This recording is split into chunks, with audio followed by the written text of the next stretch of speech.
Krásni ľudia, fanúšikovia, ako som spomínal, Sit Down Comedy Show VIPka oslavuje svoje 5. narodeniny. Prežili sme 6 trénerov v Chelsea, 7 v Tottenhame, Pelého, Maradonu, Bobbyho Charltona, kráľovnú Alžbetu či Míňa Rajolu. No a keď bude hrať United, naďalej takýto konský hnoj prežijeme o chvíľu aj chudáka Sira Alexa. Veľmi sa s Viktorom tešíme, že od septembrového 3. comebacku náš kanál s týmto kanálovým obsahom utešene narastá. Pribudlo medzi nás takmer 250 nových magorov, čo znamená, že Vilkovi začíname dýchať na jeho chlpatý chrbát. Kto ešte nezaklikol odoberať, teraz je ten správny čas, pretože subscriby sa nám míňajú ako dni 11 ten Haga, ktorému zostávajú do jeho invalidného dôchodku. Narodeninovú paradigmu otočíme na ruby a darček dáme my vám. Konkrétne úseky z nikdy neodvysielaného veľkého špeciálu, ktorý som točil pri príležitosti 3. narodenín VIPky. V roku 2022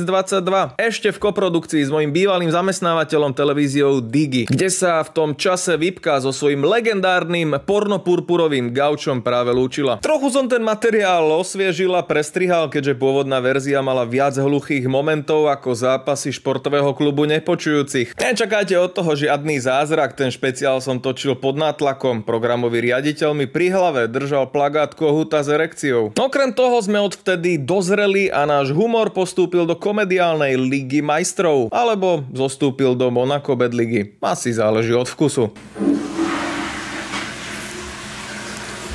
Ale dosť bolo rečí, hoďte tam vopred jeden dôverčivý like a poďme na to.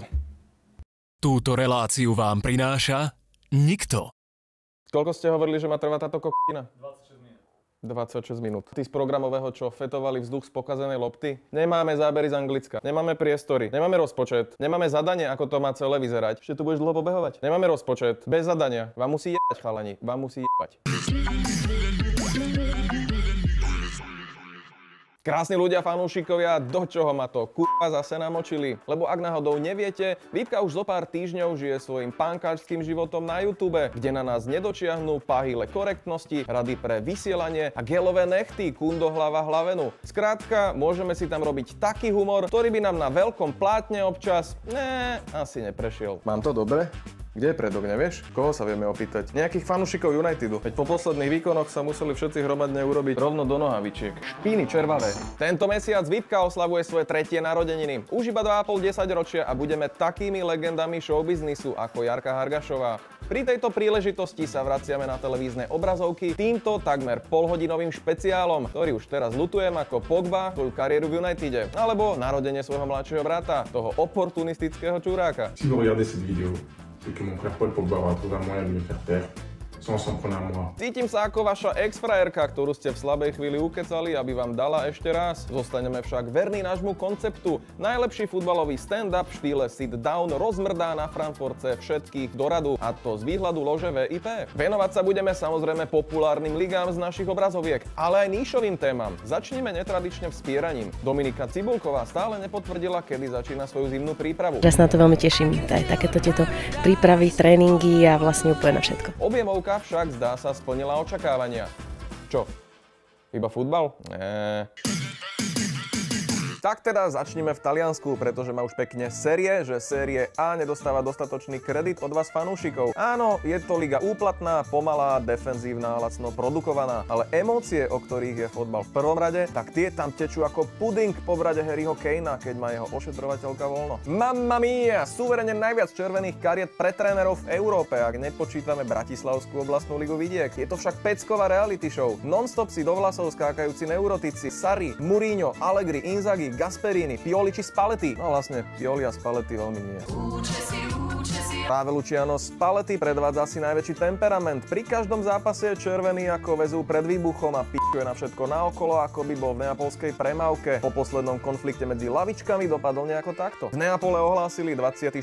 útok na titul za posledných 30 rokov. Odkedy sa Lorenzo Insigne zobudil s konskou hlavou na vankúši a zdrhol do Ameriky, Partenopejci zahájili veľkú prestavbu mužstva. Okrem iného angažovali aj gruzinského Messiho, za ktorého by sme mali dostať bonus vždy, keď ho správne vyskloňujeme. Priča Kvaratskhelia. Priča Po rokoch skrývania sa v kanáloch môžu fanúšikovia Rossoneri opäť hrdo nosiť dresy. Myslím tie staré s logom Oplu, pretože to bolo naposledy, čo sa na nich dalo dívať. Prešli však takou extrémnou premenou, že by slzu dojatia vyronil aj Maroš Molnár. Je to zásluha skvelého Stefana Pioliho, talianskeho Johna Malkoviča. Pomohlo zároveň aj to, že v poslednej dobe neustále zranený Zlatan Ibrahimovič, takže mohol v základnej zostave nastúpiť konečne niekto, kto jednoducho nemá 40. Najväčšou hviezdou tímu je ale Rafael Leao. Ten hráva dokonca s poškodením mozgu, ktorého núti neustále sa usmievať.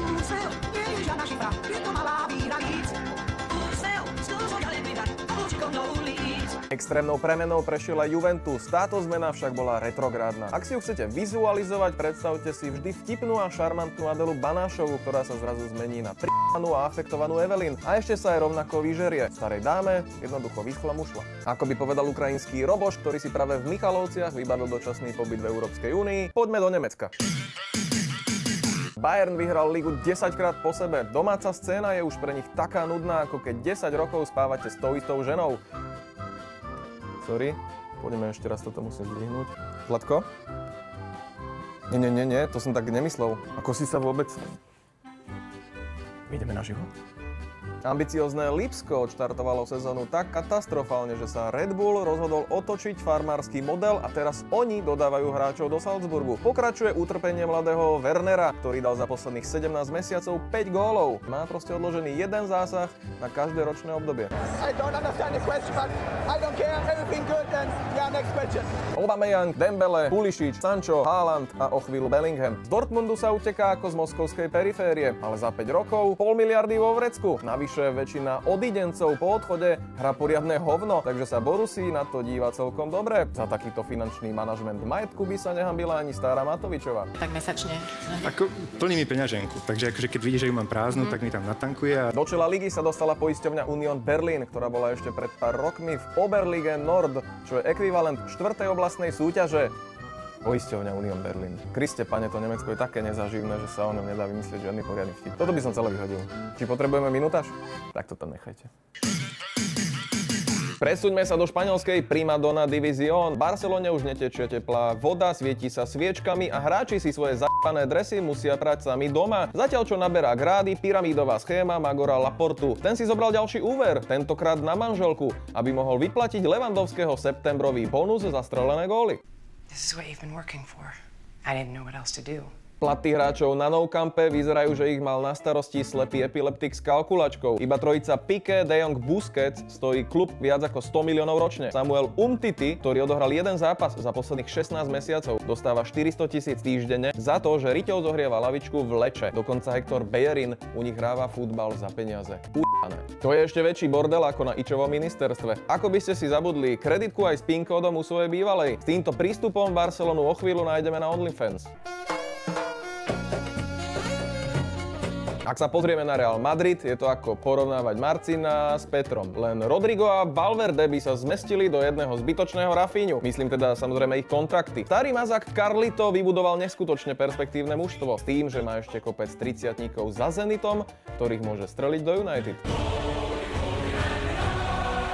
Na opačnej strane Madridu zatiaľ atléti nič moc. Na štadióne Wanda Hritz Metropolitano stihli už dvakrát prehrať. Diego Simeone je v poslednej dobe akýsi naježený. Pobehuje po čiare z reničky ako puklice. Vyzerá to, že jeho najlepší kamarát je Koke. Slúbil som Kajovi, že poviem niečo aj o jeho obľúbenej milenke, anglickej Championship, na ktorú držíme práva, takže by sme ju potrebovali trochu odpromovať. Preklikal som si tabuľku kvôli inšpirácii, no hľadať vtipy medzi Norwichom, Watfordom, Sunderlandom a Readingom. Fúha, to je ako prehrabávať sa myšlienkami Romany Tabak. Tak keby, jak to bolo? To už neviem, ja už idem. No a čo sa týka francúzskej ligy, tak tu nech si natrie na bagetu Jožko Havrila. Týmto mrdníkom sa zapodievať nebudem. Keď som sa dopočul, že do narodeninového špeciálu výpky sa nedostala francúzska liga, bol som sklamaný. Ešte keď som hrával za Arsenal, tak som si všetky Martinové vtipy na moju adresu nahrával a púšťal dokola niekedy celú noc. Myslím, že to je génius a rád by som mu chcel aspoň raz potriasť rukou. Škoda, že hrám v pojebanom Lyone, ktorý nikoho nezaujíma.